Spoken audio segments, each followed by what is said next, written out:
So hello to everyone and welcome to this week's vlog. I hope that you're all doing well. The group that I want to profile today are people that comes from the communications team as well as the IT team. One of the things that we have been very proud about was that we were the first organization to develop this COVID-19 online assessment tool. When we actually proceeded on doing this launch, all I can remember was that I was told that there was a possibility that we could do this.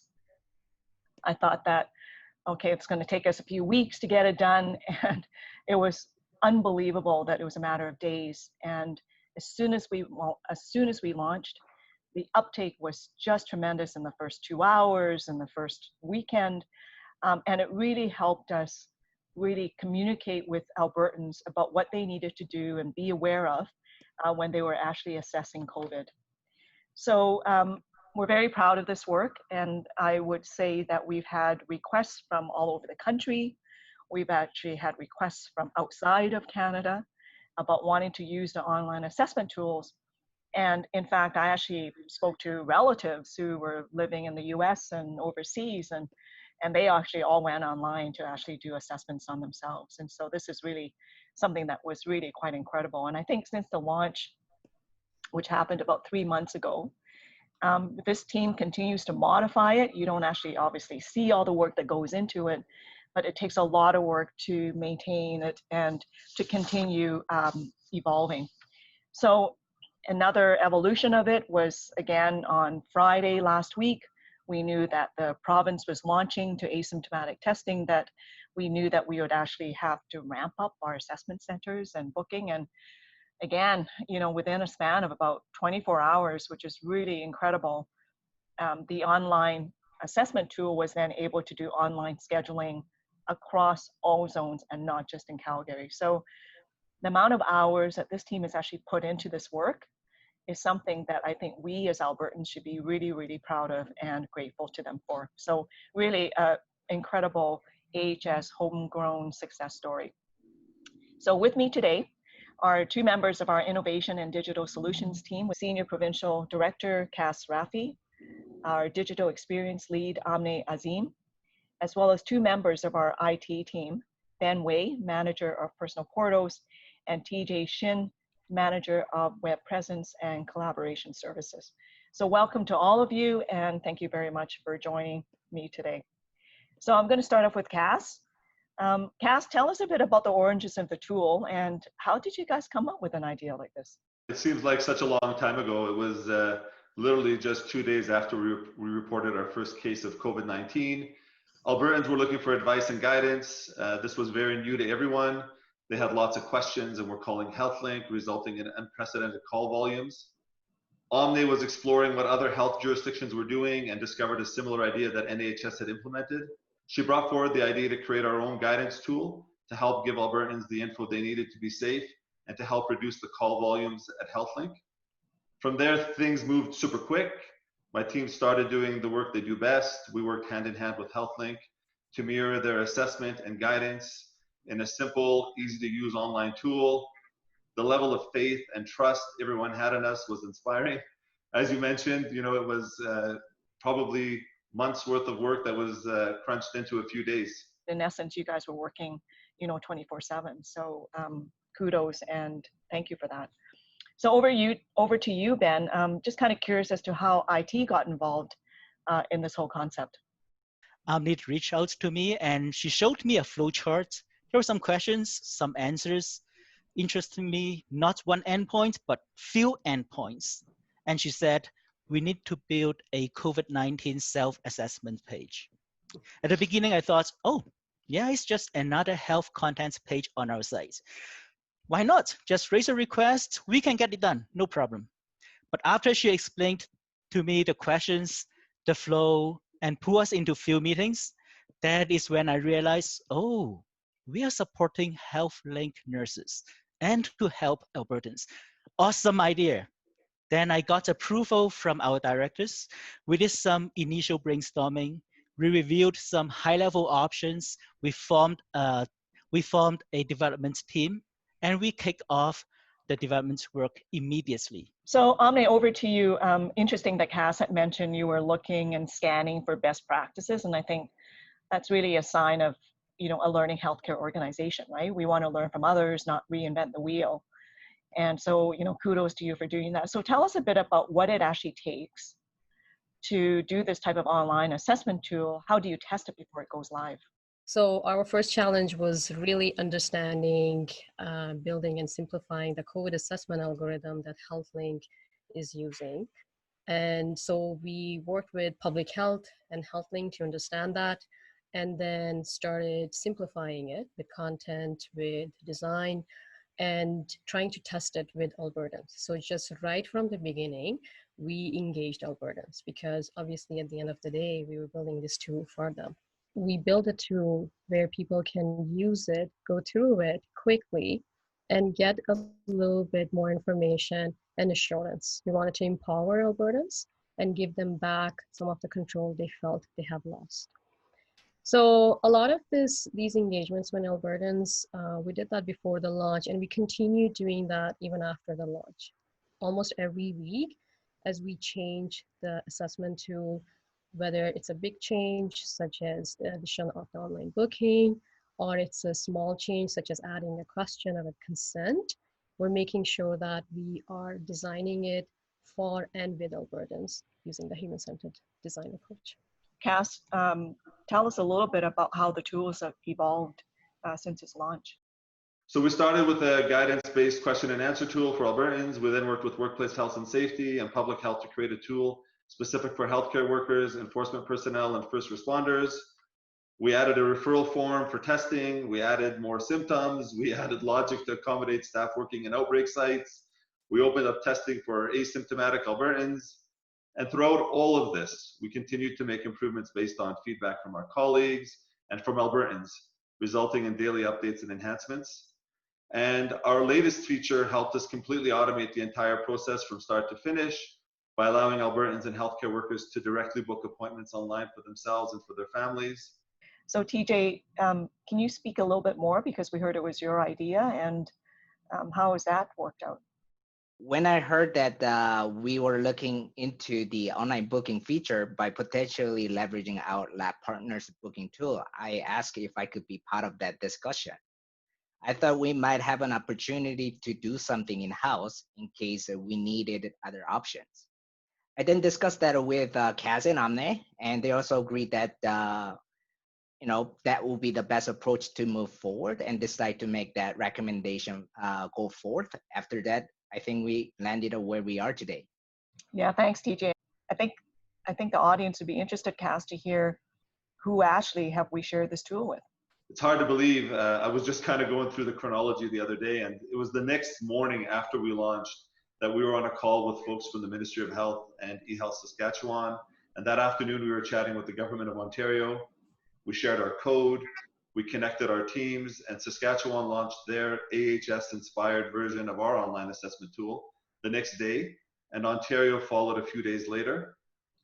Connections were coming in from your office, from Alberta Health.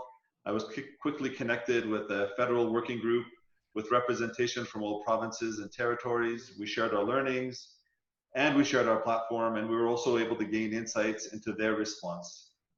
We were connected internationally with Ireland, the City of New York, as well as the Asian Development Bank. And then in this true spirit of sharing and openness, we couldn't keep up, so we decided to publish our code on GitHub, which is an open source code sharing platform for anyone and everyone to use it. But the most inspiring thing for me was seeing all the love on social media. Albertans needed this. They needed comfort in knowing and understanding more about COVID, and if they needed to be tested. On the first night we went live, a lady tweeted a huge thank you to AHS, saying she was able to get the comfort she needed to sleep better that night, knowing that she and her family didn't have any symptoms. That single tweet was more than enough to validate the work we were doing. So I have a few group questions next. The first question is about the team's responsiveness and the fact that you guys have been so nimble. So I'm going to ask Ammneh to start with you. Why is that the case? Why are you guys so nimble? From my point of view, I'm personally really lucky to have an amazing team and within AHS as well. And when I want to tell you their names, so Linnea Lapp, Leonard Christ, Edinyari, Sarah Burke, and Terry Yeske, I've always found them very responsive in all cases, extremely talented team. In the beginning, things were changing every day, like tool was evolving every day, and their lives were changing at the same time. But within our team, we made sure that we were constantly communicating, collaborating, checking in on each other, filling in for each other. And most importantly, we made sure that we all are having fun and laughing a lot. Ben, what about you? Everyone just keeps reprioritizing the task and be flexible. And we continue to discuss with Emergency Coordination Center to streamline the flow, to identify what is the most valuable feature. We even had meetings at night and over the weekend. TJ, what can you add to that? It's two very good descriptions already about why they're nimble. Our team had a attitude of rather they worry about how we're going to do this over challenge accepted made a huge difference. The next question is about challenges, and maybe if you could just list one challenge that you felt was the greatest so far in terms of implementing the tool. So I'm going to change the order, and I'm going to go to Ben to start. It's about time. For larger projects, it takes months to complete. Here, when we heard about it, we said we have 48 hours to finish it. It's like a mission impossible. I think I agree with what Ben mentioned. I think, when we're trying to launch a new tool with the urgency and will have a large impact to the public is always tough. So during this work, the biggest challenge we face is a team working countless hours to deliver a quality tool in timely manner. But out of all of this, we think that challenges made us understand our strengths a bit better, and that has been a great experience. What our team feels that before we were obviously it was part of our core to do innovation and digital transformation, and now it has become our DNA. Kass, you talked about how the tool has evolved, and can you share with us about some future plans around changes or enhancements with the online assessment tool? We're working with public health to explore how we can leverage the online booking tool for supporting this year's influenza immunization season. Having the ability to book an appointment online rather than having folks stand in long lines will reduce the risk of any unnecessary exposure. So there's lots of value in that, and we're just starting those combos. We're also being approached to see how we can use the tool to help with disease management and decision support scenarios. So a final question for all of you. We know that people who are very creative have daily routines that actually help them stay creative. So what does that look like for each one of you? And I'm going to start off with you, Kass.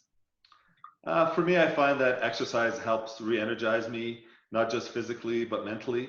I make sure I get my daily fix, whether it's quick cardio, weight training, or some sort of high intensity workout. It's my own time. It's my chance to reflect and reset. I love music too, all kinds of music. I find it takes me to different places, and it's much more than just the audio pleasure. It's a bit of an escape and helps me, helps set my mind free. Like Kass, I work out every morning. And I run every second day. It just helps me to start my day fresh, like a clean blank paper, right? And I take a lot of photographs of objects and scenery from different angles because it helps me practice seeing things from a different viewpoint. And I also watch a lot of cartoons. It kind of helps me tap into the child within me. Because of the COVID-19, we can't really go to a restaurant to have dim sum. So every Friday nights, I'm creating dim sum for the Saturday morning. That is what I've been doing in the past 3 months. And I have been enhancing my skills. Now I'm 90% like a real chef.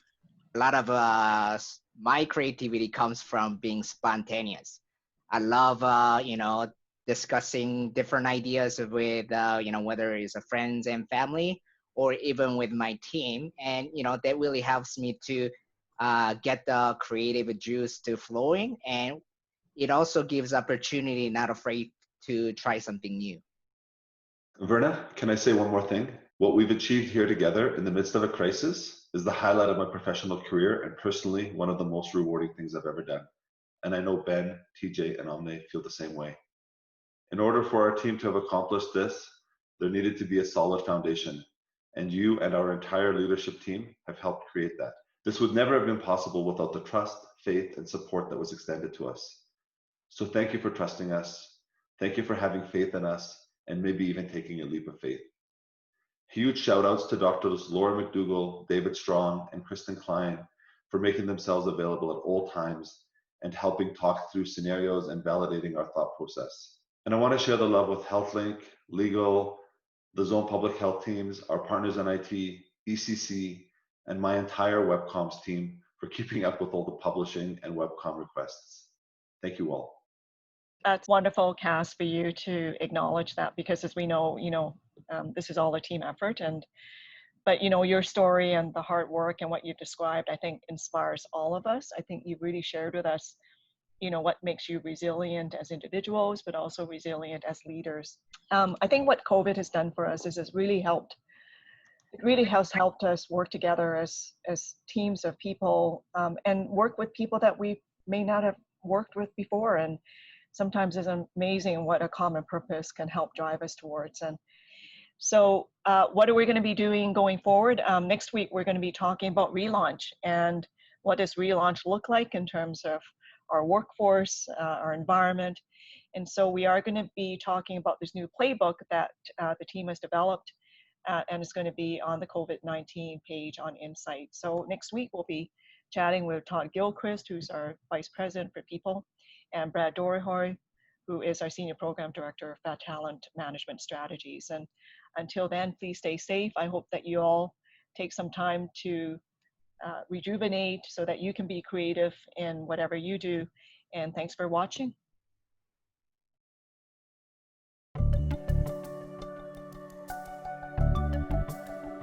Together, we do amazing things every day.